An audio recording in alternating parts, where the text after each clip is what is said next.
சொல்லு மல்லிகா, என்ன திடீர்னு ஃபோன் பண்ணி பார்க்கணும்னு சொன்ன? நீ என்ன பண்ணிக்கிட்டு இருக்கன்னு எனக்கு ஒண்ணுமே புரியல சாமுண்டீஸ்வரி. உன் சுய அறிவோட தான் எல்லாம் செய்யறியா இல்ல ஏதாவது கன்ஃபியூஷன்ல இருக்கியா? நீ எதை சொல்ற மல்லிகா? அந்த மகேஷுக்கும் மாயாவுக்கும் தப்பான உறவு இருக்குன்னு நான் சொன்ன பிறகும் நீ ஏன் இன்னும் கல்யாண ஏற்பாடுகளை செஞ்சுக்கிட்டு இருக்க?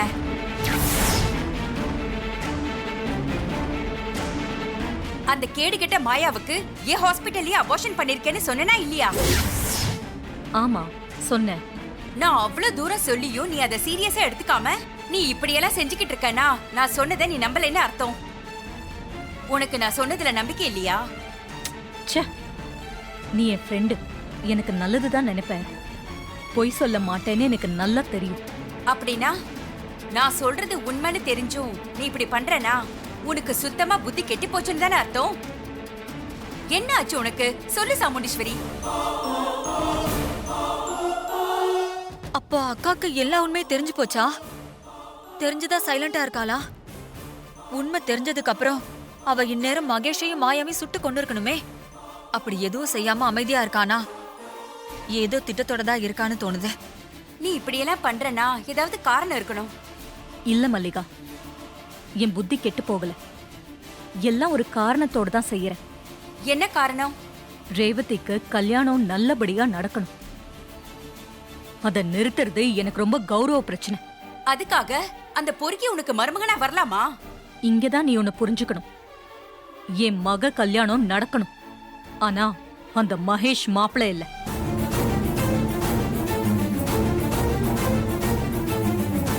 நீ சொல்ற எதுவுமே எனக்கு புரியலையே. ரேவதி கல்யாணம் நடக்குங்கிற, ஆனா மாப்பிள்ள மகேஷ் இல்லன்னு சொல்ற.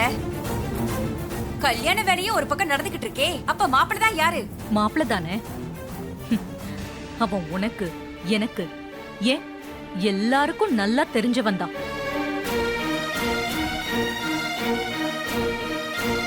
அவன்தான் ரேவதிக்கு மாப்பிள்ள. ரொம்ப பொருத்தமானவன். அவனதான் நான் ரேவதி கழுத்துல தாலி கட்ட சொல்ல போறேன். வேற மாப்பிள்ளையா?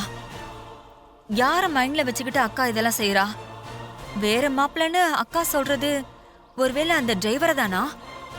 சாமுண்டீஸ்வரி, இப்ப எனக்கு புரியுது. நீ ஏதோ திட்டத்தோட தான் எல்லாத்தையுமே செய்யற. ஆனா பார்த்து கேர்ஃபுல்லா செய். ஏன்னா இதுல உன் பொண்ணோட வாழ்க்கை அடங்கி இருக்கு. நல்லா யோசிச்சுதான் நான் இந்த முடிவை எடுத்திருக்கேன் மல்லிகா. நான் எடுத்திருக்கிற இந்த முடிவால என் பொண்ணுக்கு ஒரு நல்ல வாழ்க்கை தான் கிடைக்க போகுது. சரி, இது பாரு, நீ இந்த விஷயத்த வேற யார்கிட்டயுமே சொல்லாத.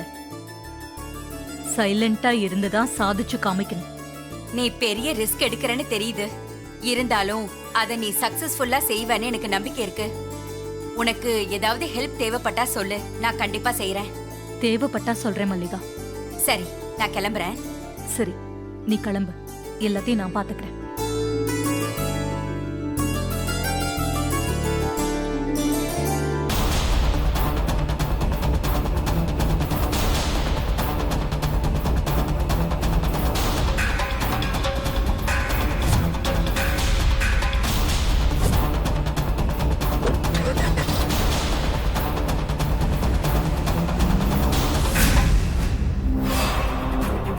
அக்கா என்கிட்ட எல்லா விஷயத்தையும் சொல்லிடுவா. ஆனா இத மட்டும் சொல்லாம மறைச்சிட்டாளே. அப்படின்னா அவ ஏதோ ஒரு பெரிய திட்டத்தோட தான் எல்லாத்தையும் செஞ்சுட்டு இருக்கா. இத முதல்ல என் புருஷன் கிட்ட சொல்லணும். சொல்லு சந்திரா, எதுக்கு என்ன உடனே பார்க்கணும்னு சொன்ன? அக்கா நம்ம எல்லாரையும் ஏமாத்திட்டாங்க.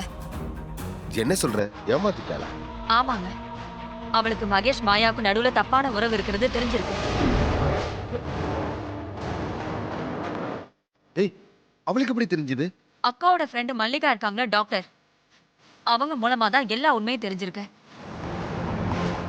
அந்த மாயா அவங்க கிட்ட ரெகுலரா அபார்ஷன் பண்ணியிருக்கா. அந்த மகேஷ் தான் கூடவே இருந்து எல்லாத்தையுமே பண்ணியிருக்கான்.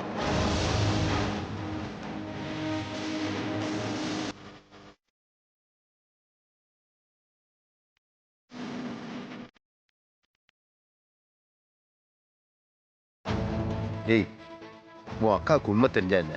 எல்லாத்தையும் நான் பாத்துக்கிறேன், நீ கவலைப்படாத.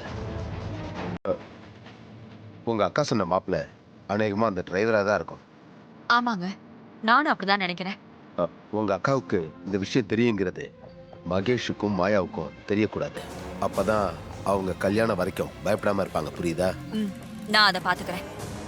என் அக்கா என்னதான் பிளான் பண்ணாலும் அது எல்லாத்தையும் முறியடிச்சு ரேவதி கழுத்துல மகேஷ தாலி கட்ட வைக்கணும். அப்பதான் அவளை பழி வாங்க முடியும். கண்டிப்பா அதை தான் செய்யணும் சந்திரா. ஆனா உனக்கு இந்த விஷயம் தெரியுன்றத யார்கிட்டையும் காட்டிக்காத. முக்கியமா அந்த டிரைவர் பயலுக்கு உன் மேல ஒரு சின்ன சந்தேகம் கூட வரக்கூடாது. வந்துடுச்சுன்னு வை, நமக்கு எதிராக அவன் காய் நகர்த்த ஆரம்பிச்சிருவான். அது எல்லாத்தையும் நான் பாத்துக்கிறேங்க. நீங்க எதுக்கும் பயப்படாதீங்க. சரி சந்திரா, நீ கிளம்பு. ஏதாவது முக்கியமான விஷயம் என்ன ஃபோன் பண்ணு. சரிங்க, வரேன்.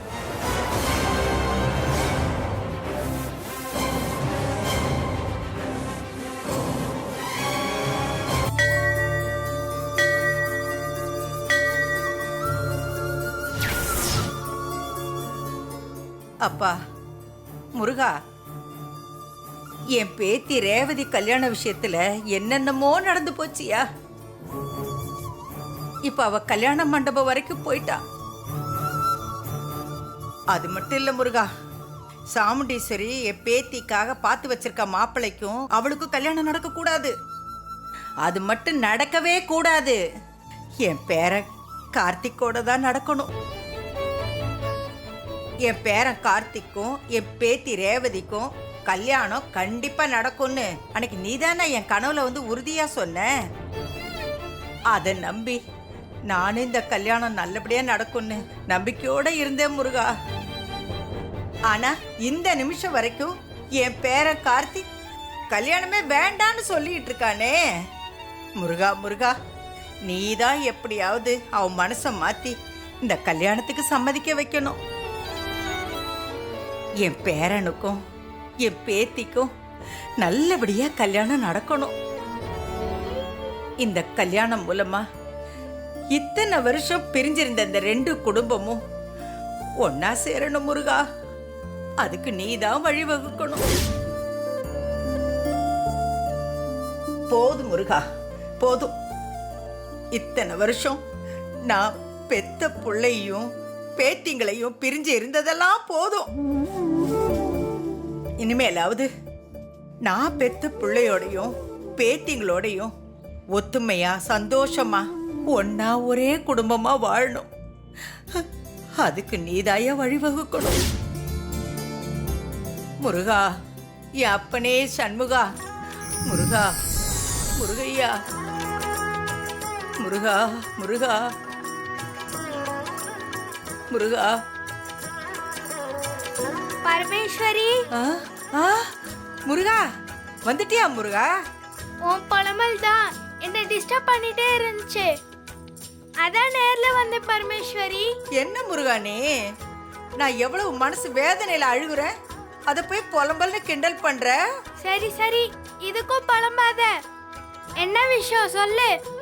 முருகா, உன்னை நேர்ல பாத்துட்டேன்ல, எனக்கு எவ்வளவு நிம்மதியா இருக்கு தெரியுமா? சந்தோஷமா இருக்கு முருகா. முருகா, நீ சொன்ன மாதிரியே என் பேரனுக்கும் பேத்திக்கும் கல்யாணம் நடந்திருந்தானே. என்ன முருகா சிரிக்கிற? பின்ன சிரிக்காம என்ன பண்றது? உன் பேரனுக்கும் பேத்திக்கும் தான் கல்யாணம் நடக்கும்னு நான் எப்பவோ சொல்லிட்டேனே. நீதான் என்ன நம்பாம திரும்ப திரும்ப கேட்டுட்டே இருக்க. என்ன சந்தேகப்படுறியா? அப்படி இல்ல முருகா, நடக்கிற எல்லாத்தையும் பார்த்தா எனக்கு பயமா இருக்கு. என் பேத்தி கல்யாண மண்டபம் வரைக்கும் போயிட்டா, ஆனா என் பேரன் இந்த நிமிஷம் வரைக்கும் கல்யாணமே வேண்டான்னு சொல்லிக்கிட்டு இருக்கான். அப்படி இருக்கும்போது இந்த கல்யாணம் எப்படி முருகா நடக்கும்? அதான் உங்ககிட்ட கேக்குறேன், எப்படி முருகா இந்த கல்யாணம் நடக்கும்னு பயமா இருக்கு. நீ உடனே கோச்சுக்கிற. சும்மா உன்கிட்ட தமாஷ் பண்ண பரமேஸ்வரி. இப்போ உனக்கு ஒரு சந்தோஷமான விஷயத்த சொல்லட்டுமா? சந்தோஷமான விஷயமா? சொல்லு முருகா. நாளைக்கு மண்டபத்துல உன் பேரனுக்கும் பேத்திக்கும் தான் கல்யாணம் நடக்கும். அத உன் மருமக சாமுண்டீஸ்வரியே நடத்தி வைப்ப பாரு. என்ன? சாமுண்டீஸ்வரியே இந்த கல்யாணத்தை நடத்தி வைப்பாளா? ஆமா. ஏன் முருகா நீ சும்மா விளையாடுற? அதான் முன்ன பின்ன பார்க்காத என் பேரன் மேலேயே கொலை வெறியில இருக்கிறா. அவ எப்படி இந்த கல்யாணத்தை நடத்தி வைப்பா? அதான் விதிங்கிறது. சாமுண்டீஸ்வரியே இந்த கல்யாணத்தை நடத்தி வைப்பா. நீ சந்தோஷமா இரு. என்ன முருகா, என்ன நீ ரொம்ப குழப்புற. நான் அவ வீட்டுக்கு பொண்ணு கேட்க போகும்போது அவ என்ன சொன்னா? உன் பேரை இந்த குடும்பத்துக்கு மருமகனா வர முடியாது, அவனை பார்த்தா சுட்டு கொன்னுடுவேன்னு சொன்னாலே. அப்படி பேசுறவ எப்படி இந்த கல்யாணத்துக்கு சம்மதிப்பா சொல்லு? எல்லாத்தையும் இப்பவே சொல்லிட்டா எப்படி பரமேஸ்வரி? கொஞ்சம் பொறுமையா நடக்க போறது பாரு. முருகா, உன் விளையாட்டுக்கு ஒரு அளவே இல்லாம போயிடுச்சு. யார் ஒருத்தி அவளுக்கு ஜென்ம விரோதின்னு நினைச்சுக்கிட்டு இருக்காளோ அவளே முன்ன நின்னு இந்த கல்யாணத்தை நடத்துவான்னு சொல்ற பாரு. அதத்தான் என்னால் நம்ப முடியல. விதியை யாராலையும் மாத்த முடியாது பரமேஸ்வரி.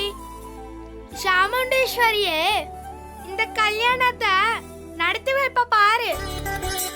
நீ உன் பேரன் பேத்திக்கு அச்சதை போட்டு ஆசீர்வாதம் பண்ணுவ. நீ வேணா பாரு, அதுவும் நடக்கும். முருகா, நீ சொல்ற மாதிரி இந்த விஷயம் மட்டும் நடந்துருச்சுன்னு வச்சுக்க, நான் இங்க இருந்து பழனி வரைக்கும் பாத யாத்திரை வந்து என்ன சொல்ற அழகு பரமேஸ்வரி? குத்திக்கிட்டு பால் கூட எடுப்பேன். என்ன எனக்கே லஞ்சமா? ஆ? என்ன முருகா, நான் பக்தியோட செய்யறேன்னு சொல்றேன், நீ என்னமோ லஞ்சம் கிஞ்சன்னு சொல்ற.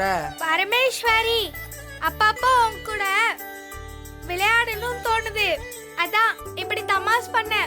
நீ கவலைப்படாத, நாளைக்கு உன் பேரனுக்கும் பேத்திக்கும் தான் கல்யாணமே நடக்கும். அதையும் அந்த சாமுண்டீஸ்வரியே நடத்தி வைப்பா. மனச போட்டு குழப்பிக்காம வீட்டுக்கு போய் சேரு.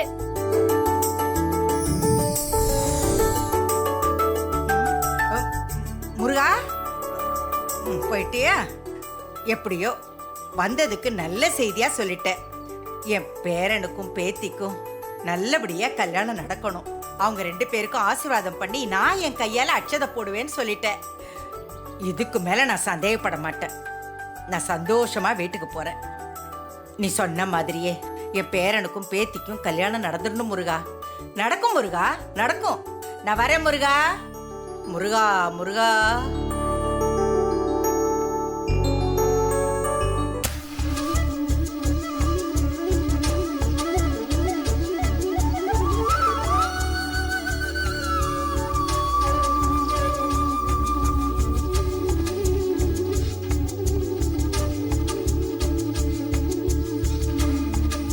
அம்மா தாயே, நான் கார்த்திக்கு ரேவதிக்கும் கல்யாணம் பண்ணி வச்சிடணும். ராஜா சேதுபதி ஐயா சொன்ன மாதிரி 1000 ஏக்கர் நிலத்தோட நாட்டாமையா நான் வளம் வரணும். அதுக்கு நீதான் அருள் புரியணும்.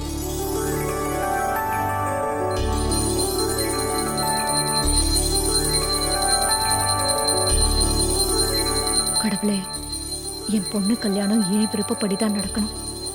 அதுக்கு நீதான் துணையா இருக்கணும். கடவுளே, என் பொண்ணு கல்யாணம் என் தங்கச்சி பையனோட தான் நடக்கணும். அவன் தான் இந்த வீட்டுக்கு மாப்பிள்ளையா வரணும். அப்பதான் இந்த 2 குடும்பமும் ஒன்னா சேரும். அதுக்கு நீ தான் அருள் புரியணும்.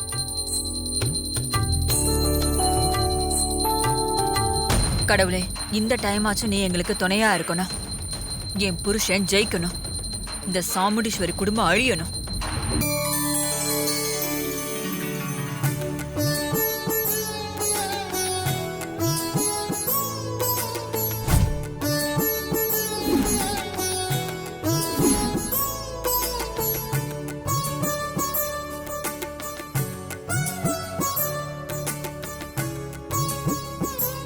ரோஹிணி, இந்த தாலியை பத்திரமா வச்சுக்கோ.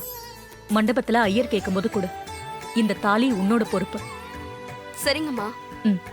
மண்டபத்துக்கு புறப்படலாமா? போலாம் அத்தை. இதை எடுத்துக்கோ.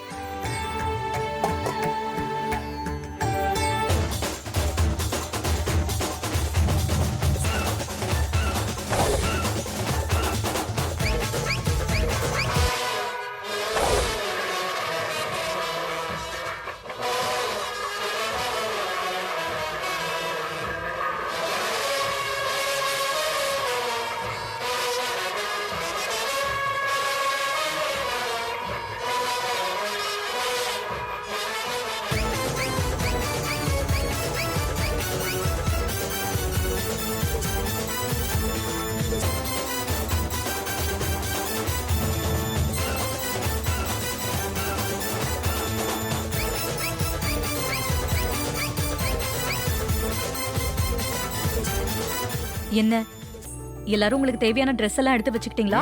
அப்புறம் மண்டபத்துக்கு போன பிறகு அது இல்ல இது இல்லன்னு சொல்லக்கூடாது. அது எல்லாமே மண்டபத்துக்கு அனுப்பிச்சாச்சுமா. ஆ, ரேவதிக்கு தேவையான ட்ரெஸ் நகையெல்லாம் தனியா எடுத்து வச்சிட்டீங்களா? அவ கல்யாண பொண்ணுங்கிறதுனால நீங்க தான் எல்லாத்தையும் பாதுகாப்பா வச்சுக்கணும். அதெல்லாம் நாங்க பாத்துக்கிறோமா, எந்த பிரச்சனையும் வராது. பிரச்சனை வரும்லாம் சொல்லல, மணமேடையில எல்லாத்தையும் கேக்கும்போது டக்கு டக்குன்னு எடுத்து தரணும். அப்புறம் அது இல்ல இது இல்லன்னு சொல்லக்கூடாது, சரியா? அதனால எல்லாத்தையும் கரெக்டா வச்சுக்கோங்க. இது இவங்க கிட்ட இருக்கணும்னு ஒரு பிளான் பண்ணி வச்சுக்கோங்க, புரியுதா? சரிங்கம்மா, நாங்க குழப்பம் வராம கரெக்டா பாத்துக்கிறோம். ம். நேரம் ஆயிட்டே இருக்கு, கல்யாண ஊர்வலத்தை ஆரம்பிக்கலாம்ல. பொண்ணு கழுத்துல மாலை போடுங்க. ஆ, அப்படியே பண்ணிடலாம்.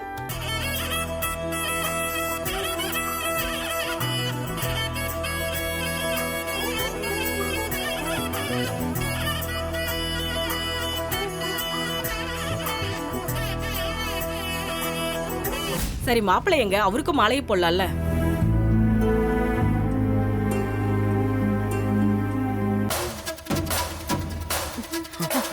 மேடம்,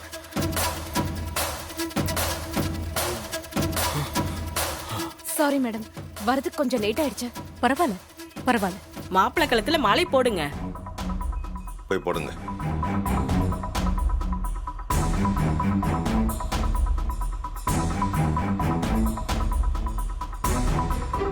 இந்தா பாட்டுக்கா.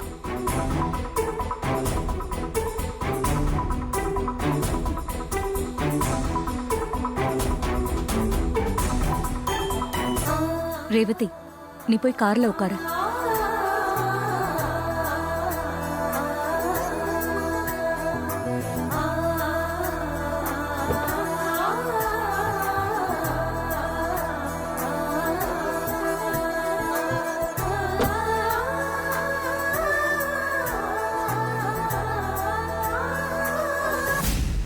மகேஷ், நீயும் போய் வண்டியில ஏறு. சரிங்க நீ. நில்லுங்க.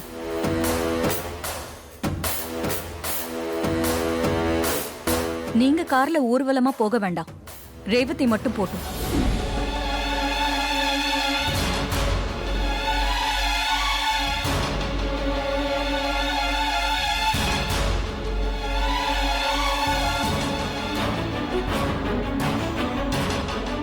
மாமா, ம். ஏன் அந்த மகேஷ் அத்தை கார்ல ஏற வேணான்னு சொல்றாங்க? நமக்கு தான் அவனை பத்தின உண்மை தெரியும். அவன் ஏற வேணான்னு நாம நினைச்சா அதுல ஒரு லாஜிக் இருக்கு. ஆனா அத்தை ஏன் அவனை ஏற வேணான்னு சொல்றாங்க? அதுதான் எனக்கும் ஒன்றும் புரியல மாப்பிள்ள. ஏன் மேடம் மகேஷ கார்ல ஏற வேணான்னு சொல்றீங்க? 2 பேரும் ஜோடியா தானே போகணும். இல்ல, இது பொண்ணோட ஊர்வலம் தான்.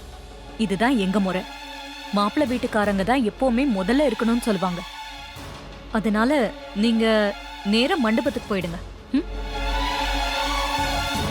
இல்ல, பொண்ணு மாப்பிள்ளையும் சேர்ந்து தானே பொதுவா ஊர்வலம் போவாங்க. ஆமா, அது கல்யாணம் நடந்து தாலி எல்லாம் கட்டின பிறகுதான், புருஷன் பொண்டாட்டி ஆன பிறகுதான் சேர்ந்து ஊர்வலம் போவாங்க. இது பொண்ணு அழைப்பு தான். ரேவதி மட்டும்தான் கார்ல போகணும். சரிங்க மேடம்.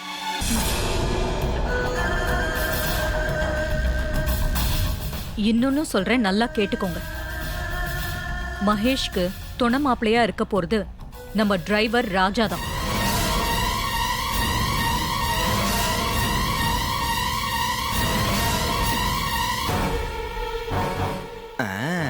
மாப்பிள்ளை கூடவே இருந்து எல்லா வேலையும் பார்க்க போறது ராஜா தான்.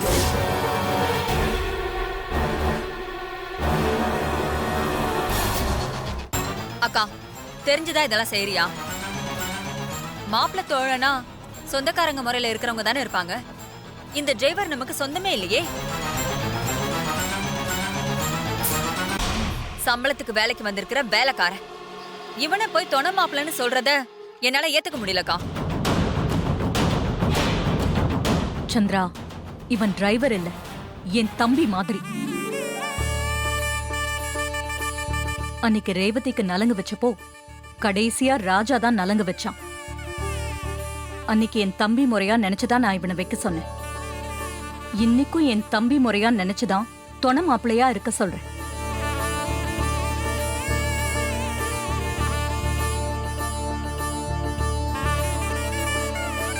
ராஜா, மேடம். உன் மேல இருக்கிற நம்பிக்கையில தான் நான் உன்னை கேட்காம கூட இதை சொல்லிட்டேன். உனக்கு இதுல ஏதாவது ஆட்சேபனை இருக்கா? இல்ல, அதெல்லாம் ஒரு பிரச்சனையும் இல்லை. நீங்க சொன்னா ஓகே தான் மேடம்.